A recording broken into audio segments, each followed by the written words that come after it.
Hello दोस्तों, स्वागत है आपको ब्रह्मा क्लासेस में। दोस्तों आज हम लोग इस वीडियो में टेस्ट सीरीज 2 लगाएंगे। दोस्तों अगर आपने पहला टेस्ट नहीं लगाए हैं तो चैनल पर जाइए, प्ले लिस्ट चेक कीजिए, आपको मिल जाएगा।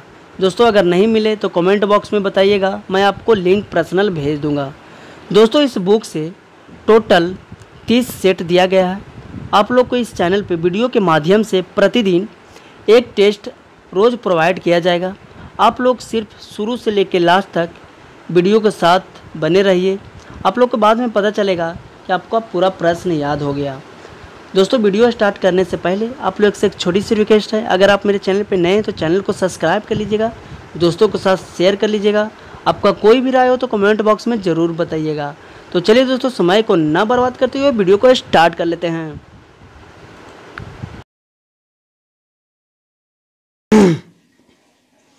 प्रश्न संख्या फर्स्ट देखेंगे। प्रश्न संख्या फर्स्ट में है, किस टीम ने सैयद मुश्ताक अली T20 ट्रॉफी 2018 जीता है?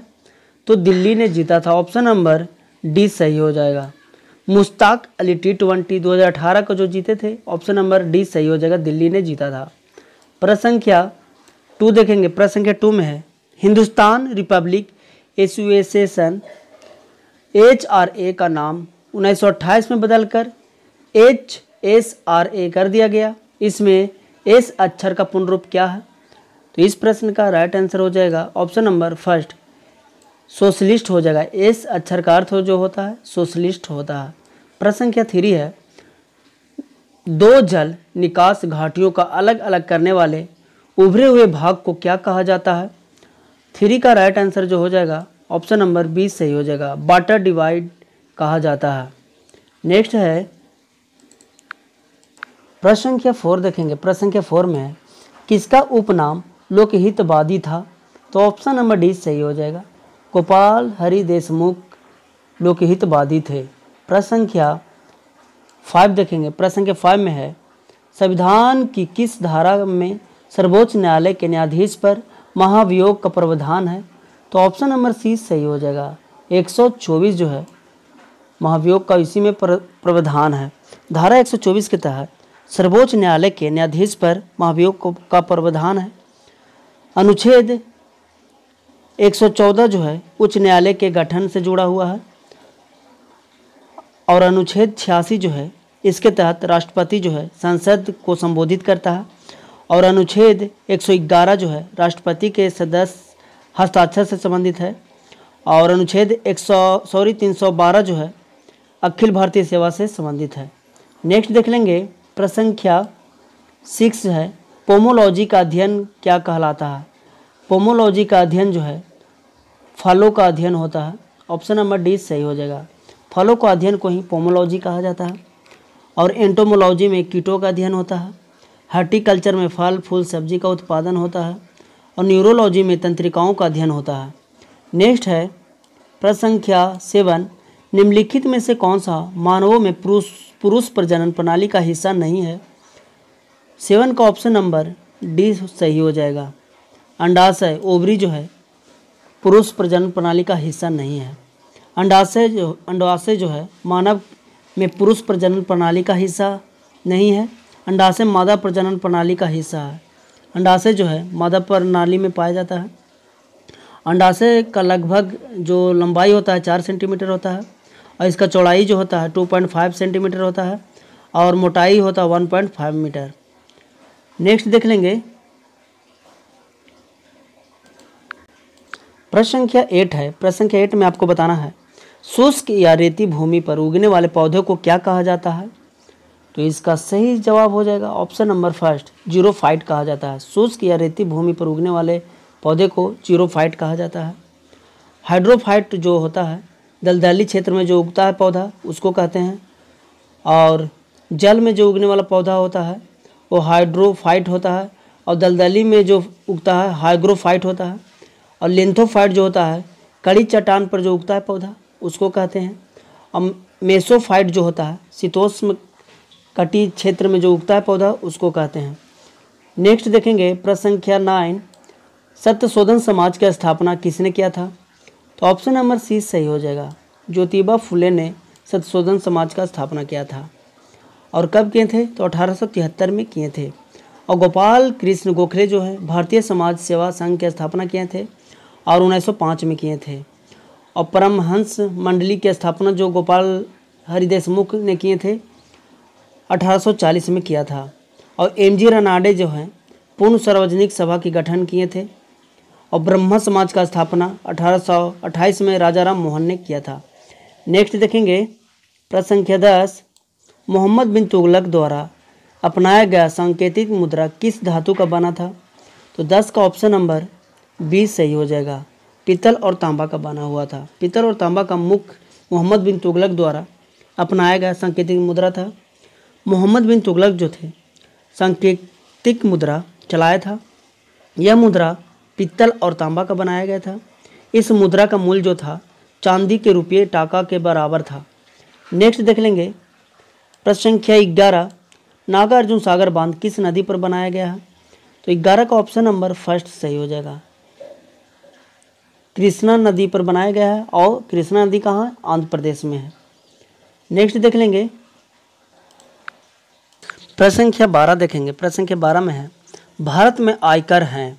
12 का ऑप्शन नंबर ए सही हो जाएगा। प्रत्यक्ष एवं अनुपातिक होता है। भारत में आयकर प्रत्यक्ष एवं अनुपातिक होता है। ऑप्शन नंबर फर्स्ट सही हो जाएगा। प्रश्न संख्या 13 है लीलावती प्राचीन भारत का बृहत वृत्तांक किससे संबंधित है?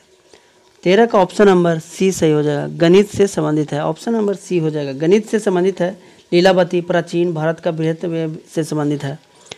प्रश्न संख्या 14 है इंसोमानिया किससे संबंधित है? तो ऑप्शन नंबर बी सही हो जाएगा। अनिद्रा से संबंधित है। ऑप्शन नंबर बी इस प्रश्न का राइट आंसर हो जाएगा। प्रश्न संख्या 15 देखेंगे। प्रश्न संख्या 15 में है 21वीं सदी का सिल्क रूट किससे कहा जाता है? तो ऑप्शन नंबर बी सही हो जाएगा। भारत और बांग्लादेश के बीच समुद्री कड़ी को ही 21वीं सदी का सिल्क रूट कहा जाता है। भारत और बांग्लादेश के बीच समुद्री कड़ी 21वीं सदी का सिल्क रूट कहा जाता है। सभी क्रांतिकारियों को सम्मिलित रूप से इंद्रधनुषीय क्रांति भी कहा जाता है। नेक्स्ट देख लेंगे प्रश्न संख्या 16 देखेंगे। प्रश्न संख्या 16 में है धातु से बने 4 गिलास में गर्म कॉफ़ी एक साथ डाली जाती है। चारों गिलासों से बाहर की ओर भिन्न भिन्न पेंट किया जाता है। कुछ समय बाद कॉफ़ी उस गिलास में सबसे ठंडी होगी। जिसका पेंट क्या होगा? जिसका पेंट काला होगा वो सही हो जाएगा। ऑप्शन नंबर सी सही हो जाएगा। प्रश्न संख्या 17 देखेंगे एक प्याले में चाय 90 डिग्री सेंटीग्रेड से 80 डिग्री सेंटीग्रेड तक ठीक 1 मिनट में ठंडी होती है। तो 70 डिग्री सेंटीग्रेड से 60 डिग्री सेंटीग्रेड तक ठंडा होने में लगने वाला समय बताना है आपको कितना होगा? तो ऑप्शन नंबर डी सही हो जाएगा। 1 मिनट से अधिक लग जाएगा। नेक्स्ट देख लेंगे प्रश्न संख्या 18 देखेंगे। प्रश्न संख्या 18 में है हमें अधिकतम पसीना तब आता है जब वायु का क्या होता है? तो ऑप्शन नंबर 20 सही हो जाएगा। 18 का ऑप्शन नंबर अगर आप बी लगा रहे हैं तो बिल्कुल सही है। तापमान अधिक हो और वह आर्द्रता हो तो हम लोग को पसीना अधिक होता है। नेक्स्ट देख लेंगे प्रश्न संख्या 19 जल का क्वथनांक कितना होता है? आपको बताना जल का क्वथनांक क्या होता है। 19 के अगर आप लगा रहे हैं ऑप्शन नंबर बी तो इस प्रश्न का सही जवाब हो जाएगा। वायुमंडलीय दाब पर निर्भर करता है। जल का क्वथनांक जो है वायुमंडलीय दबाव पर निर्भर करता है। नेक्स्ट देख लेंगे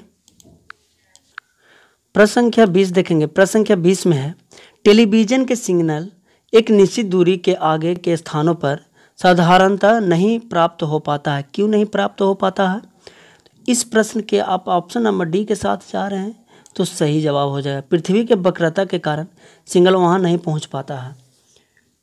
टेलीविजन सिग्नल एक निश्चित दूरी से आगे के स्थानों पर साधारणतः नहीं प्राप्त हो पाता है क्योंकि पृथ्वी का जो वक्रता के कारण जो है सिग्नल वहां नहीं पहुंच पाता है। ऑप्शन नंबर 20 का डी सही हो जाएगा। 21 देखेंगे किसी व्यक्ति द्वारा अपना पूर्ण प्रतिबिंब देखने हेतु समतल दर्पण का न्यूनतम लंबाई कितना होनी चाहिए? अगर ऑप्शन नंबर सी के साथ जा रहे हैं तो इस प्रश्न का सही जवाब हो जाएगा। व्यक्ति की लंबाई की आधी होनी चाहिए। किसी व्यक्ति द्वारा अपना पूर्ण प्रतिबिंब देखने के लिए समतल दर्पण का न्यूनतम लंबाई व्यक्ति की लंबाई की आधी होनी चाहिए तो वह अपना दर्पण देख सकता है। नेक्स्ट देख लेंगे प्रश्न संख्या 22 देखेंगे। प्रश्न संख्या 22 में है, मोटर वाहनों में पीछे का दृश्य देखने हेतु उपयोग किया जाता है, किसका उपयोग किया जाता है? अगर आप लगा रहे हैं ऑप्शन नंबर बी तो इस प्रश्न का राइट आंसर हो जाएगा उत्तल दर्पण लगाया जाता है। मोटर वाहनों के पीछे का दृश्य देखने के लिए उत्तल दर्पण का प्रयोग किया जाता है। मोटर वाहनों के पीछे का दृश्य देखने हेतु उत्तल दर्पण लगाया जाता है। उत्तल दर्पण का उपयोग साइड मिरर के रूप में भी किया जाता है और सोडियम प्रवर्तक लैंप में भी प्रयोग किया जाता है उत्तल दर्पण का। प्रश्न संख्या 23 देखेंगे। नेक्स्ट, निम्नलिखित में से कौन सा दूध प्रोटीन है? इस 4 ऑप्शन में से कौन सा दूध प्रोटीन है? 23 का अगर आप लगा रहे हैं ऑप्शन नंबर सी कैसीन तो इस प्रश्न का राइट आंसर हो जाएगा। कैसीन जो है दूध प्रोटीन भी कहा जाता है। दूध का रंग उजला जो होता है प्रोटीन, और पीला जो होता है प्रोटीन के कारण होता है, और पीला जो होता है कैसीन के कारण होता है। लैक्टोज या छोटी आंत से स्रावित होता है।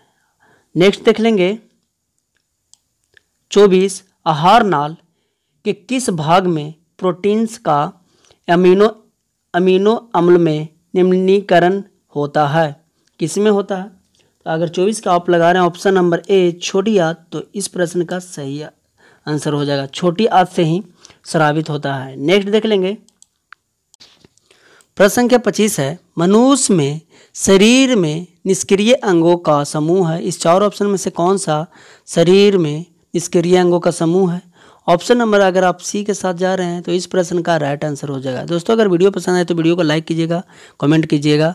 प्रश्न संख्या नेक्स्ट है, पुनरुद्ध भवन मिलता है किस में मिलता है? इस 4 ऑप्शन में से तो प्लेनेरिया में मिलता है। ऑप्शन नंबर डी सही हो जाएगा, प्लेनेरिया में ही मिलता है पुनरुद्ध भवन। नेक्स्ट देखेंगे प्रश्न संख्या 27 देखेंगे। प्रश्न संख्या 27 में है, पृथ्वी के पपड़ी में विशुद्ध रूप से पाए जाने वाला धातु क्या है? अगर 27 के आप लगा रहे हैं ऑप्शन नंबर डी प्लेटिनियम जिसका सांकेतिक रूप होता है पीटी तो इस प्रश्न का सही हो जाएगा। पृथ्वी के पपड़ी में विशुद्ध रूप से पाई जाने वाली जो धातु होता है प्लेटिनियम ही होता है। सोडियम का निष्कर्षण जो होता है डॉन्स विधि द्वारा होता है, और धोना सोडा जो होता है या जिसको बोलते हैं बासिंग सोडा, इसका रासायनिक सूत्र जो होता है Na2CO3 10H2O होता है। इसका रासायनिक नाम जो होता है सोडियम कार्बोनेट होता है, और यह कपड़ा साफ करने में और कठोर जल को मृद जल बनाने में उपयोग किया जाता है। नेक्स्ट देख लेंगे 28 जो प्रश्न संख्या 28 में है, क्लोरोमाइसिटिन क्या है? तो ऑप्शन नंबर डी सही हो जाएगा, प्रतिजैविक है। ऑप्शन नंबर डी सही हो जाएगा, क्लोरोमाइसिटिन जो है प्रतिजैविक है। इसका निर्माण सूक्ष्म जीवाणुओं, कवक आदि से होता है। ये औषधीय जीवाणुओं को मारती है और इसका वृद्धि को रोकती है क्लोरोमाइसिटिन। नेक्स्ट देख लेंगे प्रश्न संख्या 29 है। प्रश्न संख्या 29 में है, ऑक्सीकरण वह प्रक्रिया है जिसमें क्या होता है? अगर आप लगा रहे हैं 29 का ऑप्शन नंबर ए इलेक्ट्रॉन का हानि तो इस प्रश्न का सही जवाब हो जाएगा। ऑक्सीकरण में ही वह रासायनिक अभिक्रिया है जिसमें इलेक्ट्रॉन का त्याग होता है, ऑक्सीकरण प्रक्रिया कहलाता है। प्रश्न संख्या 30 है, लॉन्ड्री साबुन क्या है? आपको बताना है लॉन्ड्री साबुन क्या है। तो ऑप्शन नंबर फर्स्ट सही हो जाएगा। ऑप्शन नंबर फर्स्ट में है, प्राकृतिक स्रोत के उच्चतर वसा अम्लों के सोडियम लवणों के मिश्रण होता है। लॉन्ड्री साबुन प्राकृतिक स्रोत के उच्चतर वसा का सोडियम लवणों का मिश्रण होता है। सोडियम क्लोराइड जिसको नमक भी बोलते हैं, साधारण लवण भी होता है। NaCl को बर्फ में साथ मिलाकर NaCl को बनाया जाता है, और NaCl जो है समुद्र में 75% पाया जाता है। नेक्स्ट देख लेंगे प्रश्न संख्या 31 देखेंगे। प्रश्न संख्या 31 में है, हाल ही में किन्हें गोवा का नए मुख्यमंत्री नियुक्त किया गया है? तो 31 के ऑप्शन नंबर 20 सही हो जाएगा। प्रमोद सावंत को गोवा का मुख्यमंत्री नियुक्त किया गया है हाल ही में। प्रश्न संख्या 32 देखेंगे। 32 में है, अंटार्कटिका की सर्वोच्च चोटी विंस मौसिक को फतह करने वाली दुनिया की दूसरी दिव्यांग महिला कौन है? ऑप्शन नंबर फर्स्ट सही हो जाएगा, अरुणिमा सिन्हा जो है पहला दिव्यांग महिला बन गई है मौसिक को फतह करने वाली। प्रश्न संख्या नेक्स्ट देख लेंगे। प्रश्न संख्या 33 है, हाल ही में संपन्न भारत ऑस्ट्रेलिया टेस्ट श्रृंखला में भारत ने 2-1 से जीत दर्ज का गावस्कर बोर्ड ट्रॉफी पर पुनः कब्जा कर लिया है। इस श्रृंखला में मैन ऑफ द सीरीज किसे घोषित किया गया है? तो ऑप्शन नंबर 20 सही हो जाएगा। चितेश्वर पुजारा को घोषित किया गया है। प्रश्न संख्या 34 नेक्स्ट है। मरणोपरांत कुलदीप नैयर को पद्म भूषण से सम्मानित किया गया है। उसका संबंध किस खेल से है? बताइए, पद्म भूषण से सम्मानित किया गया है कुलदीप नैयर, वो कौन सा क्षेत्र में है? तो ऑप्शन नंबर 20 सही हो जाएगा, साहित्य और शिक्षा के क्षेत्र में है। नेक्स्ट देख लेंगे, प्रश्न संख्या 35 देखेंगे। 35 में है, केंद्रीय मंत्रिमंडल कैबिनेट ने ट्रेड यूनियनों को मान्यता देने के लिए किस अधिनियम से संशोधन हाल ही में मंजूरी दे दिया है? तो इस प्रश्न का राइट आंसर हो जाएगा option number D, trade union अधिनियम 1926 को मंजूरी दे दिया गया है। प्रश्न संख्या नेक्स्ट 36 है। निम्नलिखित में से किससे हाल ही में ग्लोबल टीचर प्राइज से सम्मानित किया गया है?